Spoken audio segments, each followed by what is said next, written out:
여러분, 이스라엘 백성들은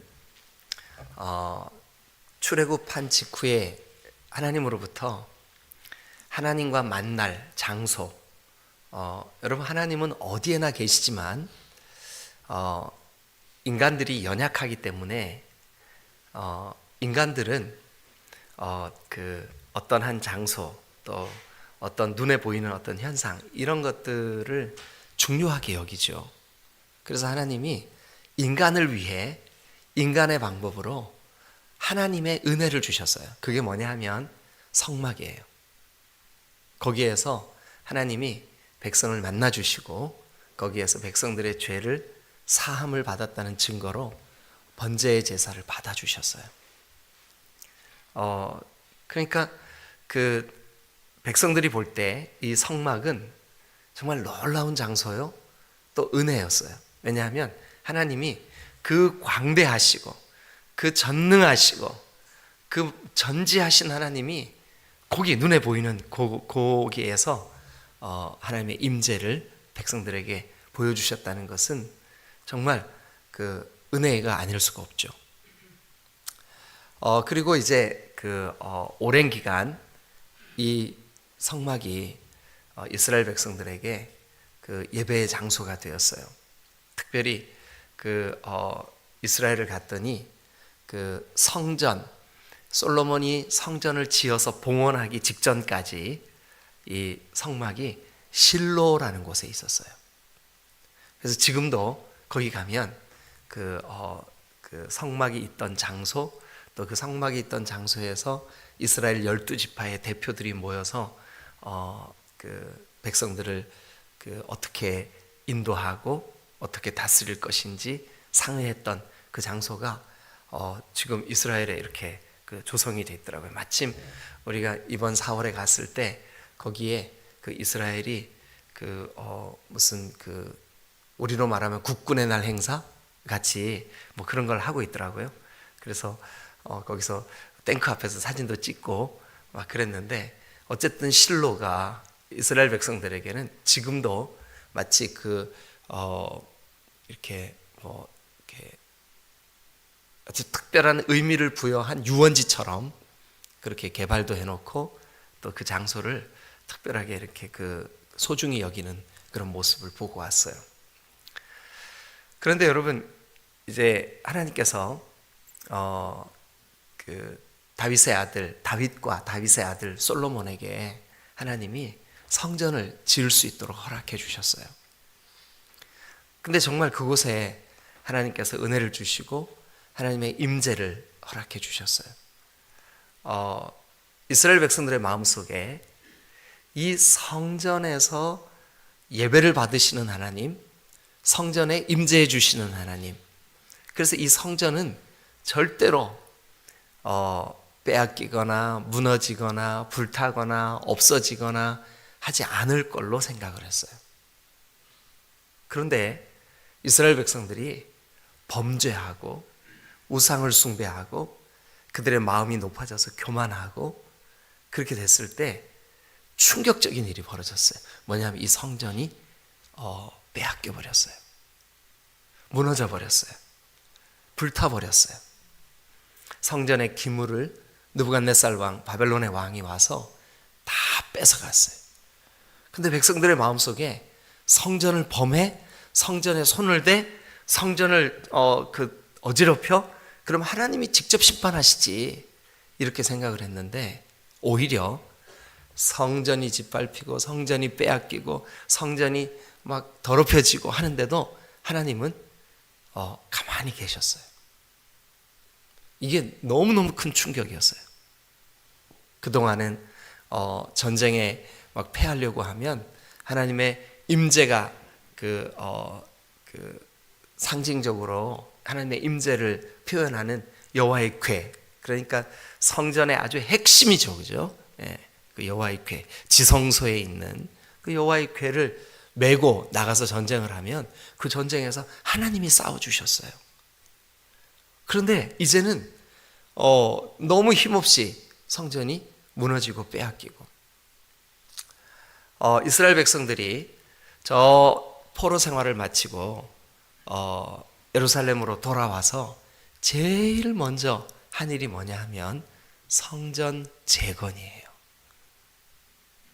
그런데 그 재건한 성전, 스룹바벨과 예수아에 의해서 재건된, 그래서 이 그 두 번째 성전을, 그러니까 첫 번째 성전을 솔로몬 성전, 두 번째 성전을 스룹바벨 성전이라 그래요. 이스라엘 백성들이 포로에서 회복돼서 돌아올 때 그들이 제일 먼저 한 일, 제일 중요하게 여겼던 일, 내 집을 짓고 또 내가 거할 거처를 마련하는 것보다 더 중요하게 여겼던 일, 성전을 재건하는 일이었었어요. 그런데 이 두 번째 성전도 그들이 하나님 앞에 이 성전만 있으면 우리는 적들이 쳐들어와도 이길 거야. 우리에게 재앙은 없을 거야. 그런데 이 두 번째 눈에 보이는 성전도 무너지고 말았어요. 이스라엘 백성들이 그렇게 소중하게 성전을 소중하게 여긴다는 것을 누가 알았냐 하면 정치 지도자인 헤롯이 그것을 파악했어요. 이방인이었던 헤롯, 아주 그 여우처럼 간교하고 아주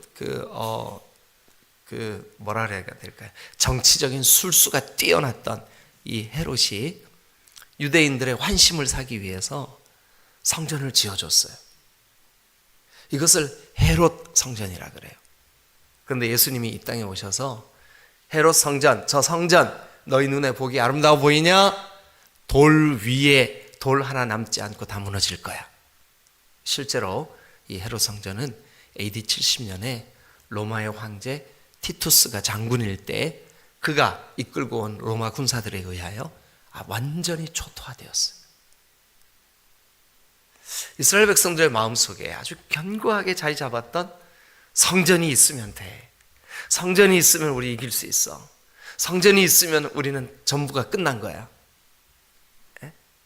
그러니까 오늘날 그리스도인들이 나는 주의를 범하지 않고 주의를 지켰으니까 하나님 나에게 은혜를 주실 거야. 이거면 돼.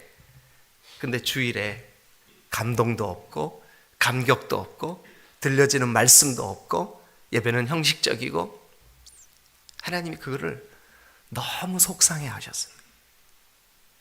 이스라엘 백성들에게도 성전이 있다는 사실 때문에 그들이 정말 전심으로 하나님 앞에 돌이키지도 않고 회개하지도 않고 예배에 감격도 없고 그러면서 성전만 의지하는 그 형식주의, 또 그들의 그 외식주의, 그들의 그 율법주의, 그 신앙에 대해서 하나님 너무너무 안타깝고 마음이 아프셨어요.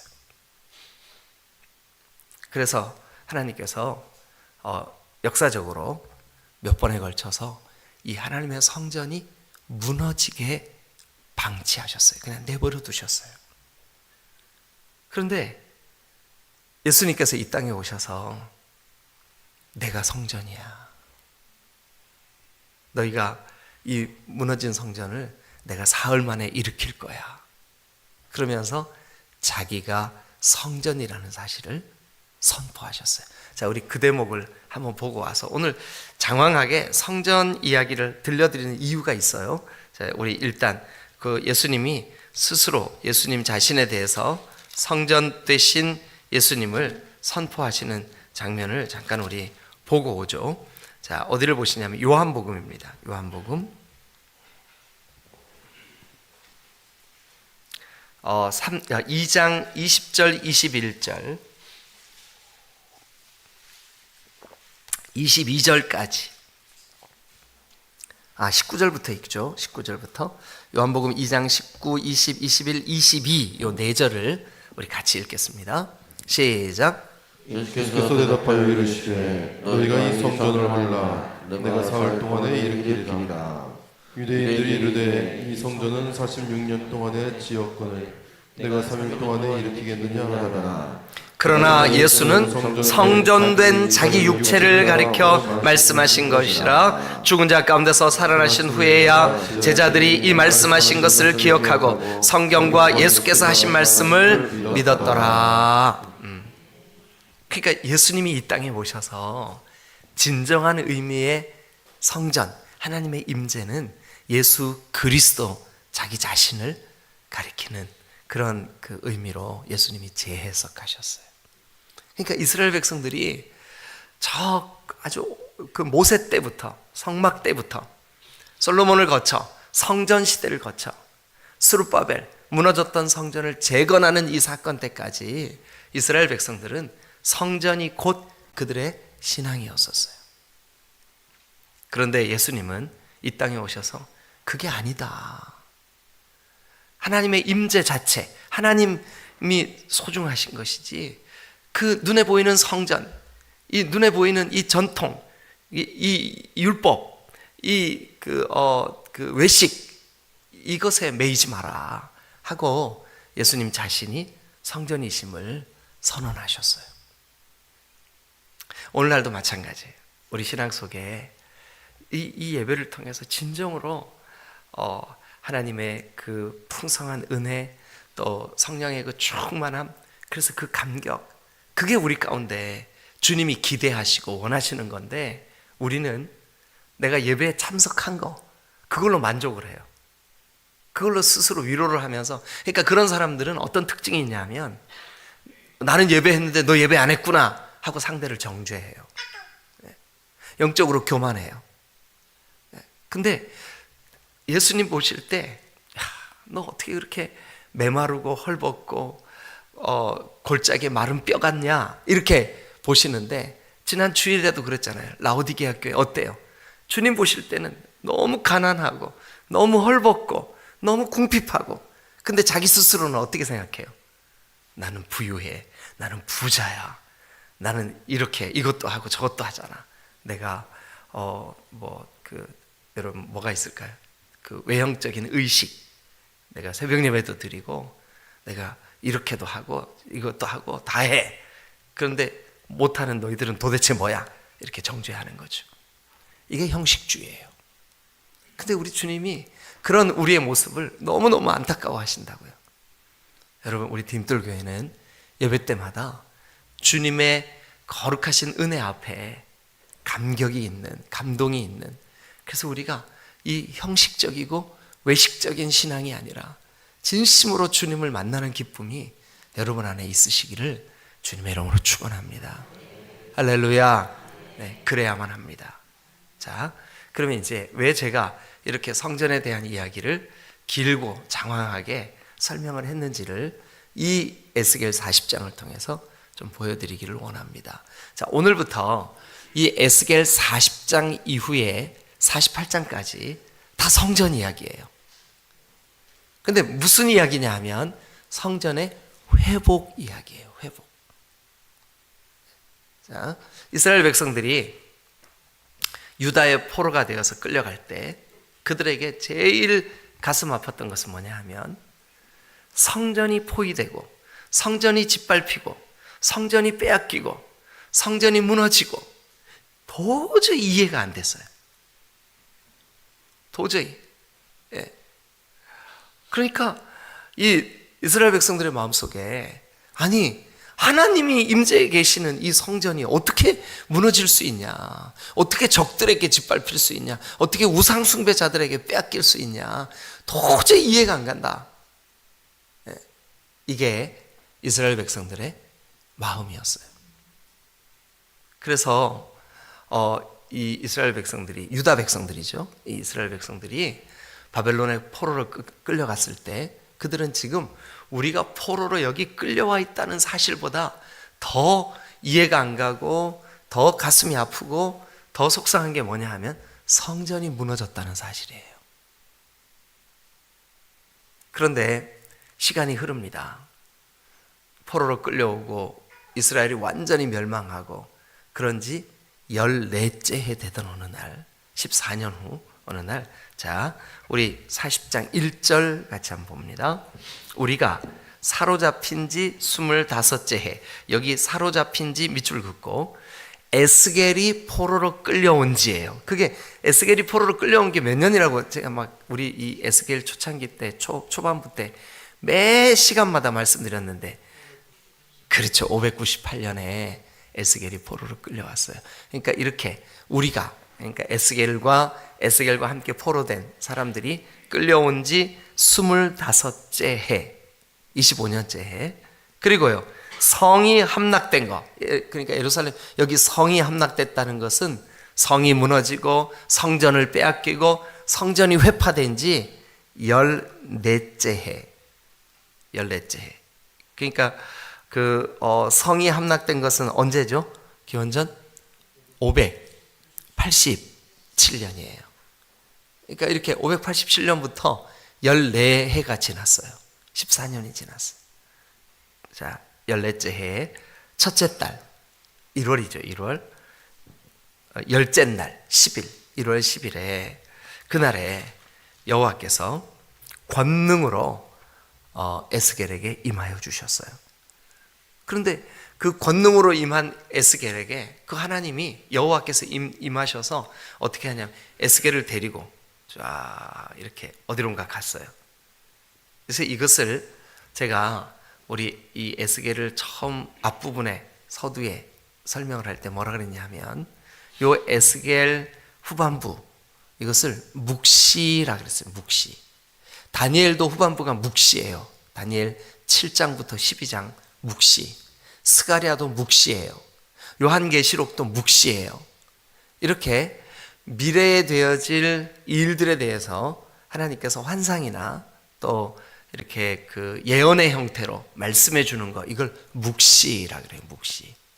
자, 제가 이 묵시에 대해서 또 요한계시록을 말씀드릴 때도 똑같이 말씀드렸는데 묵시를 주시는 목적이 뭘까요? 목적. 위로예요. 위로. 이거 잊어버리시면 안 돼요. 묵시를 주시는 목적은 위로예요. 그러니까 묵시 형태의 성경의 기록은 다 어떤 내용을 그 안에 담고 있을까요? 위로예요. 위로. 내 백성, 하나님의 백성. 지금 이제 이스라엘 백성들은 성전을 빼앗기고 성전이 무너지고 14년 동안이나 의문, 물음표. 왜 그러셨을까? 왜 우리를 망하게 하셨을까? 왜 하나님의 그 거룩한 임재가 있는 하나님께서 나타나 주시는 그 성전, 그 성전이 적군들이 왔으면 하나님이 스스로 이겨 주셔야 될 거 아닌가? 하나님이 그 적들을 물리쳐 주셔야 되는 거 아닌가? 근데 왜 가만히 계셨을까? 예? 그러면서 이 유다 백성들은 궁금해했어요. 궁금해한 그 정도가 어땠냐 하면 정말 충격이었었어요. 하나님이 도대체 그때 주무신 건가? 왜 우리를 패배하게 만드셨지? 이거죠. 네? 여러분, 그런데 이 에스겔에게 이제 묵시가 시작됩니다. 그를 데리고 쭉 이미 그 골짜기 마른 뼈 사건이라든지 이런 사건들을 이미 묵시로 보고 있어요. 근데 이 40장도 그 묵시 안에 들어가 있어요. 근데 그 묵시의 내용이 뭐냐 하면 그를 데리고 어디로 갔을까요? 1절 끝에 이스라엘 땅으로 데리고 가셨어요. 에스겔은 지금 어디 있는데요? 바벨론에 있는데 그를 쭉 데리고, 환상이죠. 그러니까 그죠? 데리고 이스라엘로 데리고 가셨어요. 자, 이스라엘로 데려가서 뭐를 보여주시려고 하시는 걸까요? 2절 같이 한번 읽어보겠습니다. 2절 시작. 하나님의 이상 중에 나를 데리고 이스라엘 땅에 이르러 나를 매우 높은 산 위에 내려놓으시는데 거기에서 남으로 향하여 선옥 병상 같은 것이 있더라. 자, 나를 매우 높은 산 위에, 여기 밑줄 한번 그어보세요. 이것은 시온산을 의미합니다. 이것은 예루살렘을 의미합니다. 실제로 예루살렘은 산 위에 건설된 도시입니다. 그런데 여기에 매우 높은 산이라고 하는 표현은 사실은 그 예루살렘이라고 하는 시온산, 그 예루살렘이 실제로 높은 위치에 있지만 그러나 상징적으로 이것이 높이 있다는 뜻이에요. 자, 그것이 왜 그렇게 높이 있다고 표현을 하고 있는지 3절을 한번 같이 한번 보겠습니다. 3절. 자, 시작. 나를 데리시고 거기에 이르시니 모양이 놋같이 빛난 사람 하나가 손에 삼줄과 측량하는 장대를 가지고 문에 서 있더니. 네, 나를 데리고 거기에 이르렀어요. 그런데 자, 이제 여러분 잘 기억하셔야 됩니다. 이건 내일도 묻고 모레도 물을 거예요. 잘 기억하셔야 됩니다.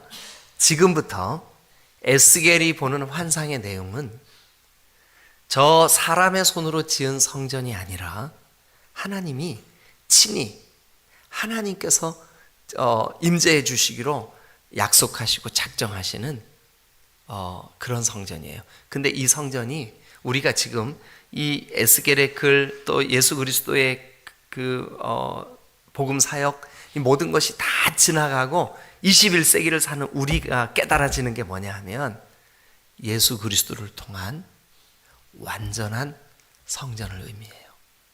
예수 그리스도를 통해 회복되는, 예수 그리스도를 통해 새롭게 세워지는, 그러니까 이것은 돌로 쌓는 눈에 보이는 건물 성전이 아니라 영적인 성전이죠. 완전한 회복, 완전한 예배, 완전한 하나님의 임재, 완전한 은혜, 그리스도 안에서만 가능한 줄로 믿습니다. 그러니까 이제부터 보여지는 모든 이 환상은 그리스도 예수를 통해서 완성될 하나님의 성전을 의미해요. 그래서 저는 요 3절에 나오는 놋같이 빛난 사람 하나, 이 부분에 대해서 사실 이 말씀을 묵상하면서 이 빛난 사람 하나, 이게 누굴까? 천사일까? 아니면 하나님이 특별하게 세워주시는 어떤 사역자일까? 그런데 앞으로 되어지는 이 예수 그리스도를 통한 성전 회복이기 때문에 여기 빛난 사람 하나, 이것은 우리가 예수님으로 이해하는 것이 가장 좋은 해석인 것 같아요. 왜냐하면 예수 그리스도를 통해서 회복될 성전이니까. 그런데 그 성전에 대해서 자 이제 4절 다 같이 읽겠습니다. 시작. 그 사람이 내게 이르되 인자야 내가 내게 보이는 그것을 눈으로 보고 귀로 들으며 내 마음으로 생각할지어다. 내가 이것을 내게 보이려고 이리로 데리고 왔나니 너는 본 것을 다 이스라엘 백성에게 전할지어다. 자, 묵시의 목적이 뭐라고요? 위로. 그런데 지금 이스라엘은 어떻게 되고 있어요? 망했어요. 없어졌어요. 심판받았어요. 그런데 그 이스라엘에게 하나님께서 에스겔아, 너 이제 내가 너에게 보일 거, 이거 다 기록하고 이스라엘 백성들에게 전파해라, 전해라. 그러니까 그렇게 명령하실 수 있는 분은 사실 하나님밖에 없잖아요, 그죠? 그런데 그 명령을 지금 여기 빛난 사람 하나 3절에 그분이 지금 에스겔에게 하고 있어요. 그러니까 이 빛난 사람 하나를 통해, 그리고 이 빛난 사람 하나가 약속하는 성전의 회복, 성전의 은혜. 그래서 여러분들이 어쩌면 제가 설명하기 전에 에스겔 40장부터 48장을 개인적으로 읽으실 때 이거 굉장히 어렵다, 무슨 뜻인지 못 알아듣겠다, 이렇게 하시는 분들도 계실 거예요. 그런데 그렇지가 않아요. 절대 어렵지가 않고 굉장히 간단하고 단순하고 쉬워요. 한 가지밖에 없어요. 뭐냐 하면 그리스도 안에서 내가 진정한 성전을 회복해 줄 거야. 그리스도 안에서 진정한 예배, 그리스도 안에서 진정한 하나님과의 관계, 그리스도 안에서 진정한 너희의 모든 간구와 기도를 내가 응답하고 듣고 회복시켜 줄 거야. 그래서 여러분 40장부터 48장을 이렇게 이해하시라고요. 그리스도 안에서 회복되는 성전. 자, 그러면 오늘 벌써 시간이, 제가 이거 설명하느라고 이제 뭐 앞으로 계속 이렇게 나눌 거니까 걱정하지 마시고요. 설명하느라고 좀 시간을 많이 빼앗겼어요. 시간이 많이 지났어요. 그래서 5절부터는 간단하게 각 장, 40장, 41장 이런데 강조되고 있는 부분만 좀 설명을 하고, 여러분 나머지는 여러분들이 좀 개인적으로 묵상해 주세요. 이거를 지금 하듯이 한 절 한 절 다 설명하기에는 우리 새벽 시간이 여러분 출근 못해요. 그래서 간단하게 강조되고 있는 부분만 같이 한번 나눠보겠습니다. 자, 먼저 5절. 내가 본즉 동그라미 치세요.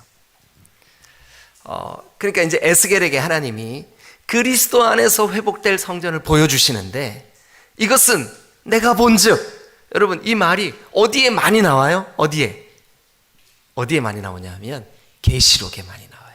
내가 본즉 이렇게. 근데 묵시문학에는 다 이런 형태예요. 내가 본즉. 다니엘이 그렇고 스가랴가 그렇고 여기 에스겔이 그렇고 묵시문학은 다 이런 형태예요. 내가 본즉, 내가 보았다. 하나님이 에스겔에게 보여주시는 거예요. 사람들은 보지 못해요. 믿음 없는 사람들은 깨닫지도 못해요. 알지도 못해요. 도무지 볼 수 없어요. 그러니까 다시 말씀드립니다. 예수 그리스도를 통한 예배의 회복, 예수 그리스도를 통한 성전의 회복, 진정한 하나님의 임재의 회복, 이거는 그냥 외형적인 전통, 외형적인 율법, 외형적인 형식, 외형적인 이런 모습은 절대 볼 수가 없어요. 오직 누구만 볼 수 있냐? 하나님의 은혜 입은 자만 볼 수 있는 줄로 믿습니다.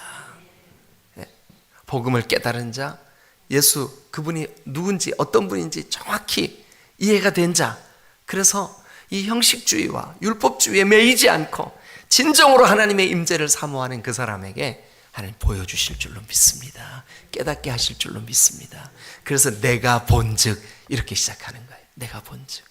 그리고 제일 먼저 뭐가 나오냐 하면 집 바깥 사방으로 뭐가 있었을까요? 담이 있더라. 담 동그라미 치세요. 이것은 보호를 의미합니다. 여러분, 지금 남유다가 지금 포로로 끌려왔어요. 예루살렘은 멸망했어요. 근데 그 멸망한 이유가 뭐예요? 적들이 와서 때려 부셨기 때문이에요. 그런데 에스겔이 제일 먼저 보고 있는 게 뭐가 딱 보였냐 하면 담이 보였어요. 담. 여러분, 담은 담 안에 있는 어떤 것들, 그것이 뭐 집이든 그것이 성전이든 그것이 뭐든 간에 담의 역할은 뭐냐 하면 보호의 역할이 있어요. 보호. 그러면 일단 에스겔이 제일 먼저 하나님께서 에스겔을 이끌고 환상을 보여주시는데 에스겔이 이렇게 말해요. 내가 본즉. 이스라엘 백성들에게 선언합니다. 여러분, 하나님의 성전이 이렇게 무너진 것에 대해서 여러분 궁금하셨죠? 가슴 아프셨죠? 여러분 도대체 어떻게 된 일이냐고 여러분들이 그냥 너무 혼란스러우셨죠? 이제부터 하나님께서 회복해 주실 성전, 예수 그리스도를 통해 오실 메시아를 통해서 이 구약의 성도들은 예수 그리스도, 그분의 이름이 예수라는 것을 몰라요. 그러나 분명히 아는 거 하나 있어요. 하나님이 기름 부어 보내주실 메시아, 그를 통하여 회복될 성전은 담이 있습니다. 뭐가 있을까요? 예수 그리스도, 그분이 친히 우리를 보호해 주실 것입니다. 우리의 보호막이 왜 깨졌어요? 우리의 보호막이 왜 무너졌어요? 우리의 교만 때문에, 우리의 이 형식주의 때문에, 이 율법주의 때문에, 이런 것 때문에, 우리의 그 우상숭배 때문에, 우리가 주변 나라들의 그 번영을 부러워하는 그런 마음 때문에 이 보호막이 무너졌어요. 그런데 다시 보게 되는 성전, 다시 깨닫는 성전, 거기에 제일 먼저 에스겔이 뭐를 보냐 하면 담을 봐요. 이것은 한마디로 하나님의 약속이에요. 새롭게 세워지는 성전, 예수 그리스도를 통한 성전, 이것은 사람의 손으로 쌓은 성전이 아니에요. 솔로몬 성전이 아니에요. 스룹바벨 성전이 아니에요. 헤롯 성전이 아니에요. 지금부터 나오는 이제 막 그 식양, 그러니까 길이, 넓이, 높이 정확하게 주님이 다 제시해 주시거든요. 근데 그 어떤 성전도 여기에 맞는 성전이 없어요. 그래서 이 성전은 상징이에요. 이 성전은 약속이에요. 이 성전은 하나님의 보호예요. 그런데 에스겔이 제일 먼저 본 게 뭐냐 하면 담이에요. 담. 이 말은 에스겔이 그 담을 딱 보는 순간 이렇게 느꼈을 거예요. 아, 영적인 성전, 오실 메시아를 통하여 완전히 회복될 이 성전은 하나님이 친히 우리를 보호하시는 성전이구나. 저렇게 인간이 쌓은 성전처럼 무너지는 성전이 아니구나. 하나님의 보호가 있는 성전이. 여러분, 복음은, 예수 그리스도의 생명은 주님 오시는 그날까지 하나님의 성령이 친히 우리를 보호해 주실 줄로 믿습니다. 할렐루야. 그래서 담을 제일 먼저 보여주는 거예요. 그리고 이제 어디를 가시냐 하면, 자, 16절 가보세요. 16절. 맨 끝에 종려나무를 새겼더라. 찾으셨나요? 네. 그 다음에 어디를 보시냐면 22절 한번 가보세요. 그 창과 현관의 길이와 너비와 종려나무 찾으셨나요? 예. 그 다음에 26절을 한번 가보시죠.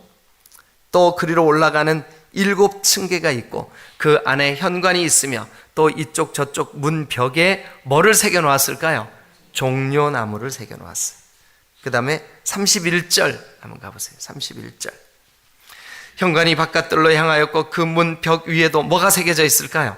종려나무가 새겨져 있어요. 34절도 한번 보세요. 그 현관이 바깥들로 향하였고 그 이쪽 저쪽 문 벽 위에도 뭐를 새겨 놓았을까요? 종려나무. 37절에도 뭐를 새겨 놓았을까요? 종려나무. 그러니까 여러분 계속해서 이 환상 속의 성전, 거기에는 중요한 문이나 중요한 장소에 뭐를 새겨 놓았을까요? 종려나무. 여러분 예수님이 예루살렘 성을 입성할 때 무리들이, 군중들이, 환호하는 사람들이 뭐를 꺾어서 흔들었을까요? 종려나무는 왕의 나무예요. 종려나무는 승리의 나무예요. 여러분 예수 그리스도 안에서, 메시아 안에서, 그리스도 안에서 회복될 성전의 특징이 뭐냐 하면 최종적으로 이 성전을 통해 승리하게 될 줄로 믿습니다. 이 성전은 서두에 찾아보았지만 요한복음에 예수 그리스도 자신을 가리켜 말함이라. 예수님을 통해서 예배하는 자, 예수님을 통해서 구원받는 자, 예수님을 통해서 복음을 깨닫는 자, 최후 승리를 얻게 될 줄로 믿습니다. 그러니까 이스라엘 백성들, 우리는 지금 패배했어, 우리는 지금 바벨론에 끌려와 있어, 우리는 지금 무너졌어. 그런데 에스겔을 통해서 환상을 보여주시는데, 아니, 오실 메시아를 통하여 새롭게 세워질 그 성전은 하나님이 친히 우리의 보호막이 되어 주실 거야. 그리고 최종적으로 반드시 승리하게 하실 거야. 믿으시면 아멘. 야, 놀랍죠, 그죠? 예. 이게 환상 속에 하나님이 친히 약속해 주시는 성전의 모양이에요. 자, 우리 이런 방법으로 48장까지 하나하나 우리가 한번 살펴보시자고요. 놀라운 하나님의 위로가 이 에스겔에게 보여주신 성전 안에 깃들여져 있다는 것을 믿음으로 바라보실 수 있기를 주님의 이름으로 축원합니다. 저는 우리 딤돌교회 성도들이 형식에, 외형에, 율법에 매이지 말고 진정한 복음으로, 성령으로 충만해서 여러분들이 감격스럽게 하나님을 경외하고 사랑하는 여러분 되시기를 주님의 이름으로 축원합니다. 우리 주님이 에스겔에게 보여주셨던 그 환상과 동일하게 예수 그리스도를 통하여 우리에게 진정한 예배의 회복, 은혜의 회복, 하나님의 임재의 회복을 허락해 주실 줄로 믿습니다. 아멘. 기도하시겠습니다.